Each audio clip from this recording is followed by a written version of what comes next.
Mellow greetings, everybody. My name is James. I'm from the internet, and today we are going to be talking about a return to normalcy. Now, for the last year, pretty much everybody's life has been turned upside down and impacted by the pandemic and the lockdowns. And one of the big things that we've been hearing about for ages is promises that don't worry, soon things are going to return to normal. And I know just hearing that come out of my mouth, a lot of people are instantly relaxing, going, oh, yes, a return to normal. So today, I want to talk about a return to normal and how that looks like many different things to many different people.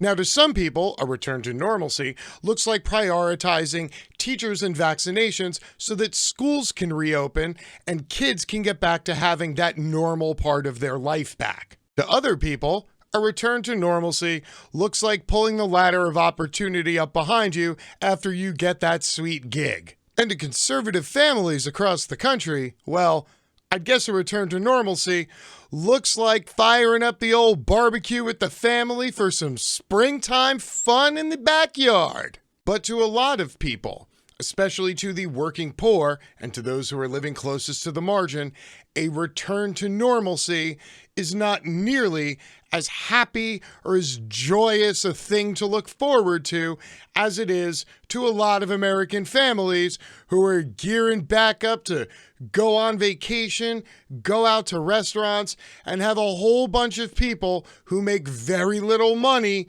wait on them, because that is normalcy. Case in point, Disney workers get spit on, yelled at, and pushed trying to enforce COVID safety rules.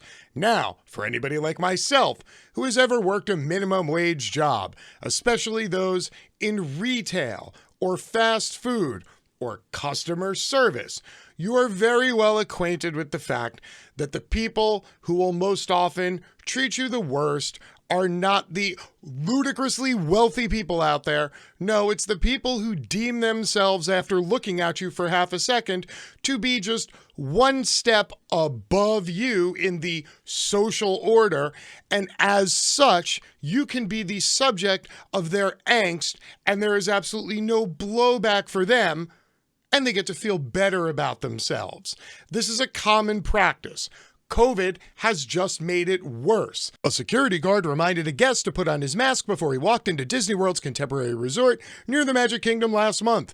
I'm a guest, argued the middle-aged fedora-wearing man. He asked to be left alone. Then he spat, and some of his saliva hit the guard's forehead. It was one of several confrontations on Disney property in recent weeks, as some guests have angrily refused to follow Disney's pandemic safety rules. Some of the situations have led to arrests, although not in the case of the spitting man, who was hurried inside the hotel and disappeared in the elevators before he could be identified back on February 5th. You know, because it's really difficult to locate a middle-aged man in the middle of a family resort in Florida wearing a fedora. At Disney World, visitors are required to have their temperatures checked, and they must wear masks at the 4 theme parks, hotels, and Disney Springs. Many have praised Disney for putting strict rules in place and devoting employees to enforcing them during the COVID-19 pandemic that has killed more than 31,000 Floridians. But Orange County Sheriff's reports released to the Orlando Sentinel last week also depict the challenges theme parks and their employees face enforcing the rules. Not everyone is willing to obey them. Some visitors spit. They yell. They push Disney employees out of their way. They are drunkenly defiant. Quote, "There's never a day when I don't have a story," said one employee whose regular job was upended during the pandemic, so she took a new assignment enforcing mask rules in the Disney Springs parking garages. "I cried the first week I started. It was not a good time at all. Imagine going to work every single day where people ridicule you." People get angry because they can't wear a gator mask or don't understand why Disney has mask requirements when the state of Florida does not, the employee said. She asked not to be identified over concerns about losing her job. You know, the same job that's so horrible that she went home every day and cried, because that's the state of the country now. I've had a guest literally get up right in my face and literally curse me out, she said. She was scared she was going to get punched if her supervisor hadn't been there. Quote, "If I honestly didn't have good coworkers, I would have already quit by now," she said. Important side note up here, buried up in that first sentence, they let us know that this employee previously had a different job at the park, but was forced to take this one after they lost their job. So once again, this is a labor crunch. People all around the greater Orlando area who are employed by Disney, and there are probably tens of thousands of them, were temporarily laid off, some getting unemployment checks, some getting PPP payments. But when the park started reopening, they turned around and told people, hey, these are the only jobs that are currently available. You can either work these jobs or you can report that you refused a different job, in which case you no longer qualify for unemployment. So, time to put on your mask and get ready to get yelled at, spat at, screamed at, and assaulted by entitled people. Theme park goers don't want to be told what to do in a society where we're more prone to think about ourselves than about the welfare of those around us, said Gregory Webster, a psychology professor at the University of Florida. Quote, "They're thinking about it in terms of having their free will repressed, instead of making a very small and trivial sacrifice for the betterment of the whole. The freedoms." The mistreatment of Disney employees is a problem that runs deeper in the service and retail industry, Webster said.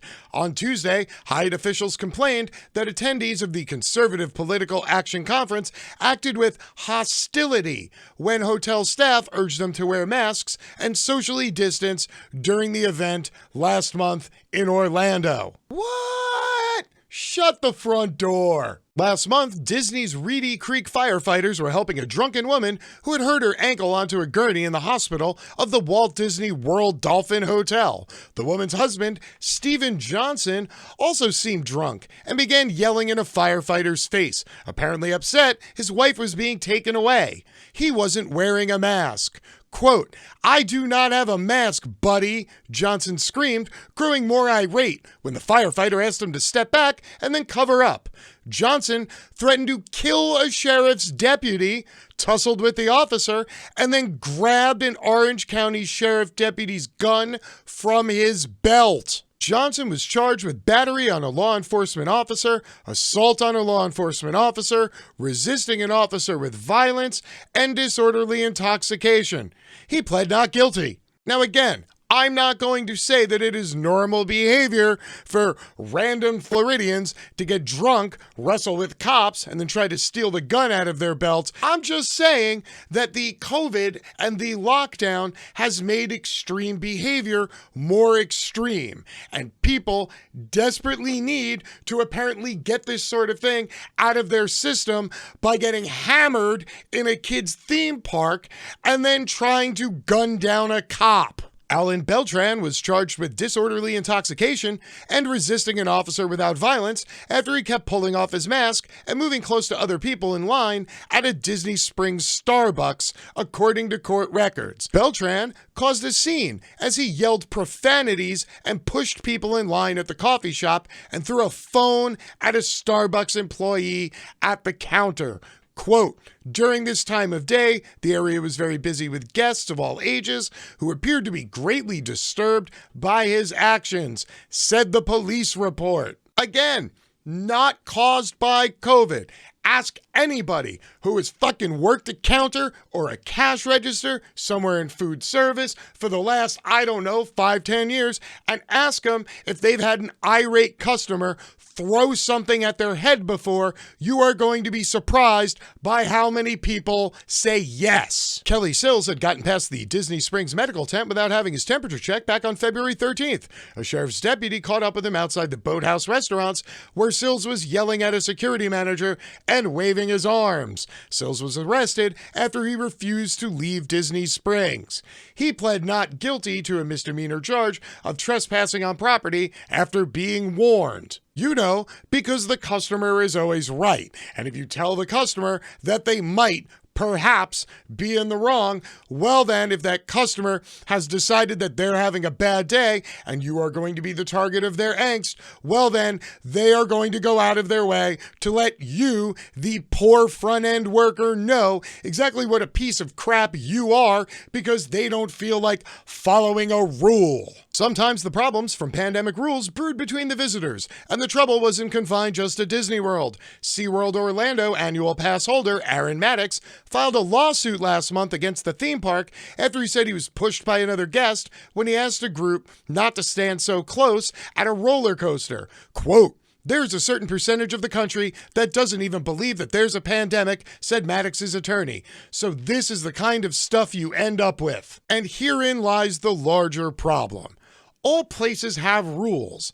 All businesses have rules. If Jesus Christ himself came down and walked into my local pizza place, he wouldn't be able to get a slice of pizza because there's a sign on the window that says no shirt, no shoes, no service. Sorry, that's just the sign they have in the window. Those are the rules they have. And naturally, there will always be people who want to push against those rules in the name of their freedom or their liberty or some such thing. But the bottom line is that these are people who go out of their way to vent frustrations against people who are smaller than them, who are less able to defend themselves, who are barely holding on to a minimum wage job and really can't afford to say anything and have to just sit there and take the abuse. And this is a problem that was going on before the pandemic. Now, not a whole lot of really good things have come out of a year of lockdown and horribly implemented part-time rules that are on and off every month and just stress people out further. But my one hope out of all of this was after being trapped indoors for a year, once people finally started to peek their heads out and see the light of day, get out of the house, breathe a little air, and see other human beings, their first initial reaction wasn't going to be to shit all over them because gosh darn it, it's been a year since I've gotten to shit on somebody. Woohoo, let's get back in the saddle. So maybe, just maybe, before you all start getting excited about a return to normalcy, take a minute and think about what normalcy means to a lot of other people who don't happen to be you before you go and you march back out into the world and go back to normal. Until next time, my name is James. I'm from the internet and I am out. Peace.